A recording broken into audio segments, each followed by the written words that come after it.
Can you see me? No. So I'm going to start with a little Cal Poly story just because it's very dear to my heart. So I graduated from high school in Ojai. I went to the public high school there, and I really wanted to go to Cal Poly, partly because it was close, it was a good school, it was beautiful, and all my high school friends were going there. And my mother decided that was a very bad idea because she had a feeling that my high school friends were going to be a bad influence on me.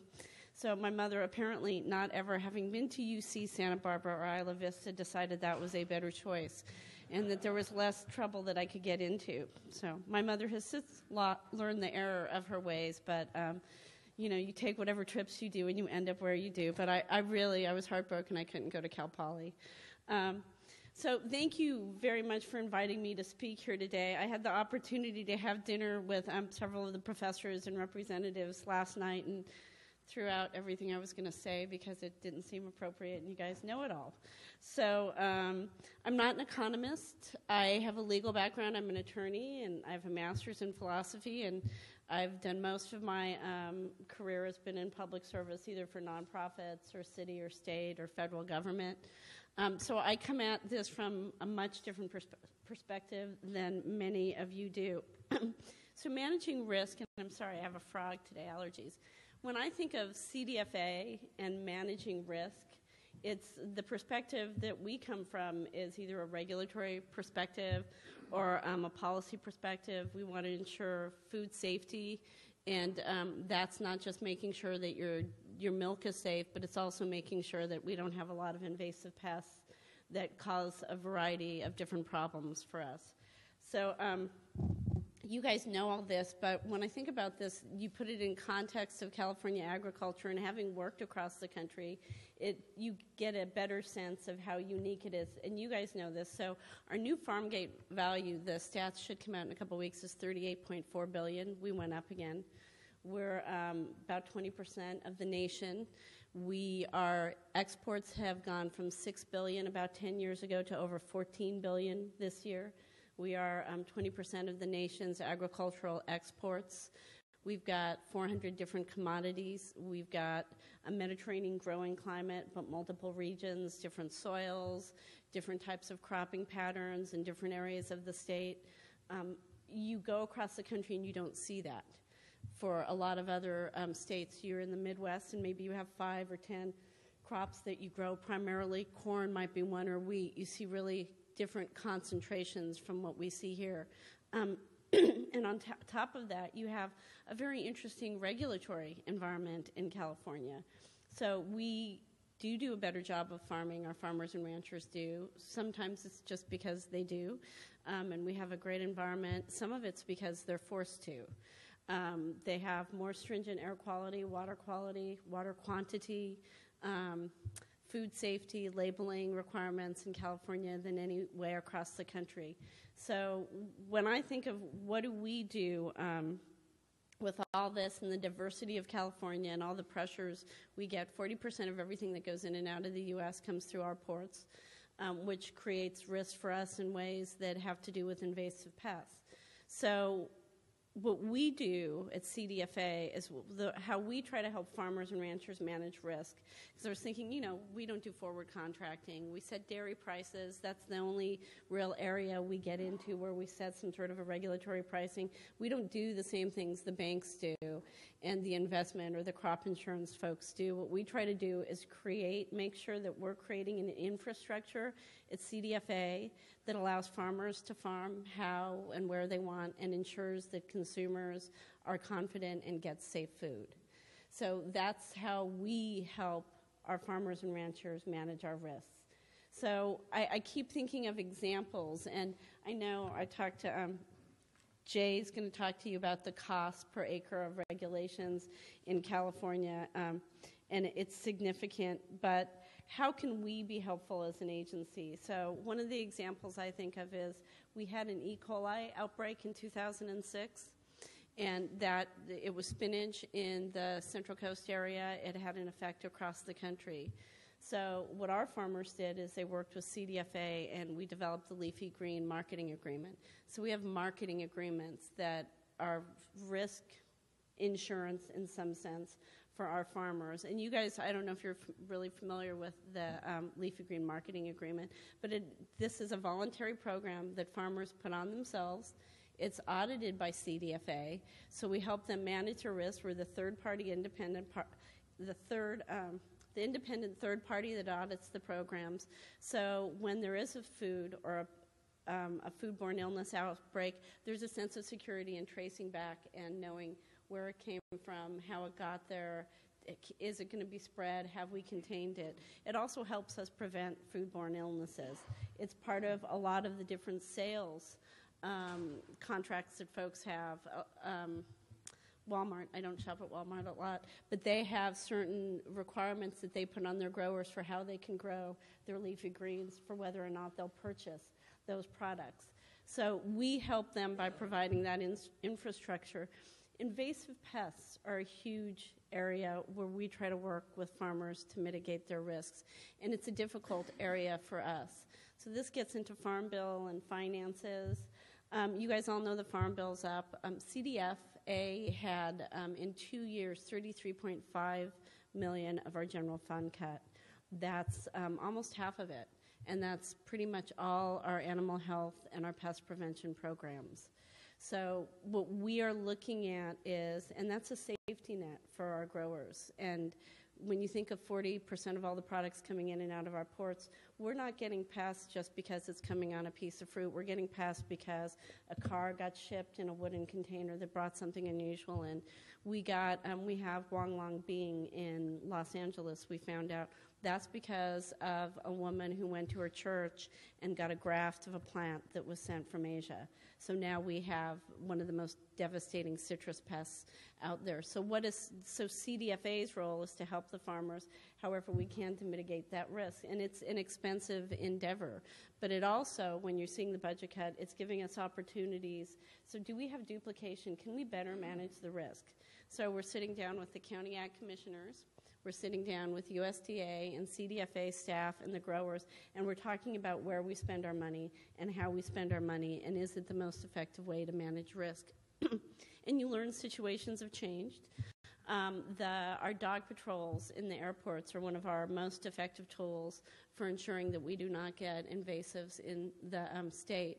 Border stations used to be much more important. They're still important, but you see the risks changing depending on, trade, mostly. A trade and travels increase.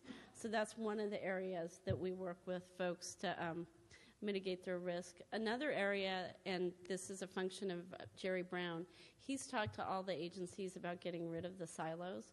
So trying to make sure that what regulations come out are effective and efficient, and that they make sense for ag. So if the Clean Air, the California Air Resources Board is doing something on air quality and affects ag, CDFA is supposed to be on the table. If the State Water Resources Control Board is doing something on either water quantity or quality and affects ag, CDFA is supposed to be at the table. Likewise, if we're doing a regulation on fertilizer or composting that affects Cal Recycle, they should be at the table. So it can have a huge effect, and I'm sure you've all heard about all of our nitrate and water issues. It's been around the press a lot lately. So we've been doing several things. This could be a hugely expensive endeavor for our farmers. The Central Coast has put forward an ag order that would require edge of field monitoring, 30 feet buffer zones. That's on top of buffer zones we already have for food safety. So that has significant impacts on cropping patterns and the amount of land that can be planted. And also, if you have 30-foot buffer zones down a whole riparian way, food safety threats, you're creating a perfect environment. So they'd be doing that. All the information would be submitted on a regular basis. It would be online. The cost for implementing that, depending on who you talk to the Central Coast Regional Board, it's a minuscule cost. You talk to other people, it's hundreds of dollars per acre, if not over $1,000 per acre. So that's a huge risk. So we've been trying to work with growers, and our sister agencies in a team-wise fashion to mitigate some of the risks. So we're doing a couple of things, and the feedback we're getting from our farmers and ranchers have been positive.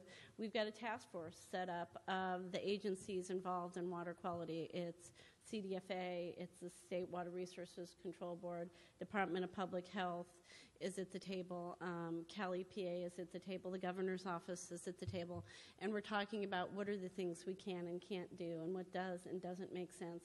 And in a larger context, are nitrates the #1 issue in all the areas where there's a water quality problem? Well, that's a question DPH can answer. How do you get safe drinking water to these folks in a way that's effective? And can we work with our sister agencies so it isn't a situation where people are going out and expecting ag to bear 100% of the price of cleaning up the water?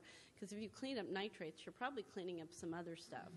And ag isn't the only thing to blame for nitrates. So we're trying to work with our sister agencies to come up with recommendations that would go to the legislature or the governor to regulate nitrates in a way that makes sense for farmers and also hopefully defer eventual regulation. So we're doing pilot projects in the Central Coast and the Central Valley with some ag and water coalitions to see if we can get models on the ground. We're developing a module for certified crop advisors to get certified that they can do nutrient management plans. Then there's 400 and some of them in the state. Can they be deployed? They can be used to do nutrient management plans. If a grower has a nutrient management plan and they can show that they're complying with it, do they get some regulatory relief? We'd be hopeful that to some degree they would be if they're doing a good job. Regardless of that, in some areas, the Central Coast and some in the Central Valley, they're going to be requiring nutrient management plans. So how can we help getting the information and the technical assistance on the ground that the growers are going to need before they get donned with a fine? People have talked about having the growers clean up all the groundwater sources. That was one of the recommendations that went forward in front of the Central Coast. Within 2 years, all toxicity was going to have to be removed from water. So what we tend to do a lot of is in these situations, in these regulatory arenas, it's risk management in a completely different way than financial, and I'm horrible personally at financial risk management, but sort of managing the risk from onerous policies or regulations that won't make sense, that's where CDFA can be really effective with its sister agencies. There's a couple other areas we're working on. Biodigesters. I was having some conversations with folks, and I know there are economic analyses that biodigesters in California aren't viable. Some of it has to do with feed and tariff and pricing issues. Some of it are the regulatory issues. We've been told by a biodigesting company, CH4, they'd like to put 11 or 12 biodigesters in California. They've got a lot of the projects lined up. They won't go over a certain degree to make it compost because they don't want to get into the regulatory dynamic of having to deal with CalRecycle on top of the Central Valley or the Central Coast Board, whatever board, on top of the local air resources board, on top of the local enforcement agency and everything else. So we've convened a group of interagency and ag representatives together, and we've spurred conversations. The Central Valley and CalRecycle are sitting down and talking. They're regulating the same thing, the same processes. They're regulating what's going in, how it's being processed, what's coming out the back end. Twice, 2 different agencies regulating the exact same thing. So we've been the head of this regulatory process, and we've now got Cal EPA and CalRecycle sitting down to talk about how can they stop that. That can save thousands of dollars in permitting expenses. You don't have to, trust me, from what I hear about the dairy guys, CalRecycle and the local enforcement agencies are the bane of their existence. It's finances, and they're also helping, by doing the biodigesters, mitigate other environmental regulations. It helps with water quality. The stuff that comes on out the back end is more usable form of nitrogen. It helps with climate change and methane emissions. So that's where CDFA comes in and tries to figure out with our sister agencies, how can we help address some of the risks that are coming down and mitigate some of the regulatory sort of burden that gets put on California farmers. This question keeps coming up lately a lot in the area of AB 32 and ag offsets and regulations. And I support, we all need to do something about carbon, but CDFA, one of the things we're trying to do is we're working with CARB. We have an agricultural offsets working group. And this is an opportunity for ag, not to make a lot of money, but to make a little bit of money. but this is not, the people who are working on this tend to work on it in the Midwest. There are corn protocols for the Midwest that would make no sense for using for even corn in California because we do cropping patterns differently.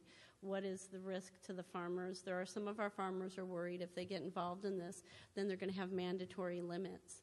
So how can we work with them and our sister agencies, especially to ensure that while we may do ag offsets, that it doesn't necessarily lead to mandating cropping patterns and methods because of AB 32. How can we help with that? But frankly, it's another cost to our farmers, right, and our ranchers, and it's a global issue, and we get a lot of pushback from folks, and I can understand. Even if we reduce a few tons here, if the rest of the world increases it, it's an extra cost for our guys. There's only, we can't change the law. It's a law that's in place. But trying to work to mitigate how the environmental regulations are going to hit ag. That's, I think, what CDFA can do best. We like to say we don't have a lot of authorities, but we're really great at convening people. And one of the things we're trying to work on with some of our folks is to talk about the Delta issues. And we had a state board meeting. We have a state board of food and ag on high-speed rail. So these are big issues out there. We have some huge infrastructure projects in California that are probably going to go forward in one form or another. So the question that we're trying to ask with our stakeholders in ag is, what do you want California to look like in the future? Do we want high-speed rail? Do we want that accessibility? Do we need to do something about the Delta? And then being as that's what you want it to look like, how can we get to that goal in a way that works for ag? Now, the Delta's a bad situation. There's habitat needs. They're going to lose a lot of land in the Delta, but we've also been working with the Nature Conservancy and NRCS to talk about innovative funding mechanisms. Can you do land swaps, right? Does a farmer have to lose his land? Can he swap other land? Can we arrange that? Can we get funding to certain areas where farmers are willing to try out some habitat if it's at a scale that brings them in enough income for what they might lose if they lose their land entirely? So that's where we've been working on most of the risk mitigation. I have seen statistics out there. The citrus folks did something, and apparently over 187 different laws and regulations touch their farming on in the regular course of business, and that's just one industry. I'm sure if you look across ag, you see that pretty much across the board. I hear, Jay, I think you were going to say it's $1,800 or $18,000 an acre, the cost of regulations in California. So we're trying to get rid of, Governor Brown is very supportive of getting rid of the duplication and not doing regulations for the sake of regulating and trying to make them more efficient. So it takes time. There's bureaucratic inertia. People get used to doing things the same way they've always done them. But we've seen progress on the biodigester area, both with the PUC and the feed-in tariff, and changing the way, hopefully, this stuff is getting regulated and the process these guys are going through. We're starting to see improvement on the nitrates and how folks are looking at nitrates and focusing on them and, realizing the complexities that go into farming, and that mandating a nutrient management plan on every farm in the state and massive reporting probably is not effective and just increase the cost of farmers without getting you the data you want and the results you want. So I feel hopeful when I work with my sister agencies, and not just because I work for the governor. I think he's done a really good job of putting together teams out there that are willing to think of things in a different way and not so stuck in regulating the way they always have regulated, that they're willing to have these cross conversations and look at a more systems approach to how we regulate stuff, and are starting to have conversations like with air. Can we do a risk analysis of where we need to focus on NOx? We do a lot of mobile sources. Are there better areas to look at? So you do see the progress. I'm always impatient. I want it to have happened yesterday. But I'm hopeful that if we can keep going along this route, and I kind of hope he'll run again because I think it'll take more than 4 years, you'll put new systems in place that allow us to regulate more effectively and defray some of the risks to farmers in California from regulating. And I'll just close, and if saying, a good friend of mine who works for Environmental Defense Fund, and she said it, I think, the best way. We have a 20th century regulatory structure for 21st century issues. It wasn't a bad structure when it was put in place. It was a really good structure, but it doesn't necessarily work anymore when you're being prevented from doing something that has 5 different benefits because of one cost. We really need to rethink the way we regulate, not just ag, but regulate in general, if we're losing benefits because we have no flexibility. So, and that's a conversation that I think is very interesting to have. So, I hope that was interesting. No finances from me. So, no, thank you. Thank you, Ms. Schubert. Do you take questions? If anybody has, we have 10 minutes before the next presentation, so. I'm just curious, outside of the context of the upcoming hearing on dairy policy, I know the department had started an initiative to get people in the same room to talk about just how milk is priced in the state. I think there's a lot of farm credit borrowers, that their risk management abilities really depend upon how that milk is priced. What's the long-term outlook from the department in terms of those hearings and any major revisions to milk pricing in California? So we set our milk pricing structure in 1969, and besides adding some things to it, it's remained largely the same. And the factors that affect milk in California have changed. We were originally pretty much state-based, then national. Now we're expanding more into international markets. We price based on cheddar cheese, but we don't really do much cheddar. We're mostly provolone and Monterey Jack cheese. So there are a lot of factors that don't seem to make sense for current pricing. And we're hearing this from producers and processors and co-ops that the current pricing system doesn't work. It's not getting enough value to producers in a timely manner so that they can stay afloat. It's not incentivizing the processors to make the products that are in demand. So we have a dairy hearing process. We're looking at whey pricing on that. But we have a larger process that we've asked the dairy guys to come in. And I was talking earlier about this. We were going to get a financial advisor to come in, but the meetings took a slightly different tact. But we've asked folks to come in, and we've had 3 meetings, and we started with talking about what do you want the dairy industry to look like in 20 years? What kind of a market do you want? And then now we're talking about what are the barriers. We are hoping that we can come up with some solutions that will transition. As people are saying, get rid of quota pricing. You don't want to do that overnight. So it would be short-term, medium-term, and long-term goals. And we may price milk completely differently in California once we're at the end of this process. That also could be impacted by what happens at the federal level. There's some federal legislation that would change pricing throughout the state. But the goal is to find a better way of pricing milk that distributes the benefit amongst the processors and the producers and make sure consumers can afford milk, but also does it in a way that makes more sense under the current circumstances, because it really doesn't make a lot of sense. So, and I know that doesn't help you guys because it could mean in a year everything's different, but the goal really is somewhat of a glide path so there aren't huge economic up and downs.